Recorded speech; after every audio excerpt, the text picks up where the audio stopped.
এই যে আমি আমার মা বাবার সব থেকে বড় লস্ট প্রজেক্ট। আমি আজকে পর্যন্ত আমার বাবার ভাই বোনেদের ছেলে মেয়েদের মতো ভালো ভালো গ্রেডস নিয়ে আসতে পারি নাই। আজকে পর্যন্ত আমি আমার অন্য ভাই বোনেদের মতো আমার মায়ের অতটা যত্নও করতে পারি নাই। সবসময় আমাকে বলেছে, দেখ তোর অন্যান্য ভাই বোনেরা কত ভালো রেজাল্ট করে, তারা ঘর থেকে বের হয় না, এত ভালো পড়াশোনা করে, তারা সারাদিন পড়াশোনা করে, তুই কেন করস না? তোমরা কখনো জানতে চেয়েছো যে আমি কি করতে চাই? আমার দ্বারা পড়াশোনা হয় না, আমার মেন্টাল স্ট্রেস ভালো না। তোমরা সবসময় দেখেছো আমি সবসময় রুড ব্যবহার করি আর ওর সাথে মিশি না। আমি প্রতিদিন কান্না করি, সেটা তোমাদের চোখে পড়ে না, কিন্তু তোমাদের চোখে এটা ঠিকই পড়ে যে আমি বদলে গেছি।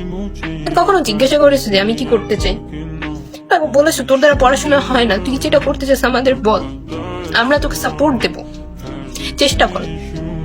কখনো জিজ্ঞাসা করনি তোমরা, বিকজ তোমাদের দরকার হয়নি। তোমাদের দরকার তো শুধু ভালো গ্রেডস, কম্পিটিশন। আমি জানি না আমি কতটুকু পারছি আমার মা বাবার এটা ফিল করানোর জন্য যে আমি চেষ্টা করি তাদের ভালো রাখার জন্য, তাদের ভালো দেখার জন্য, কিন্তু আফসোস যে আমার মা বাবা কখনো দেখেন। আমি আমার স্বপ্নগুলোর সব বিসর্জন দিয়ে দিছি, সেটা তারা দেখে না, দেখে শুধু আমি খারাপ হয়ে যেতেছি, দিন দিন আমি খারাপ হয়ে যেতেছি। আমি খারাপ এই জন্য হয়ে যেতেছি যে আমার স্বপ্নগুলোর দাম কারো কাছে ছিল না। আমি যেটা পারতেছি না আমার সেটা জোর করে করানো হইতেছে, আর আমি যেটা চাইতেছি সেটার কোনো ভ্যালু নেই কারো কাছে।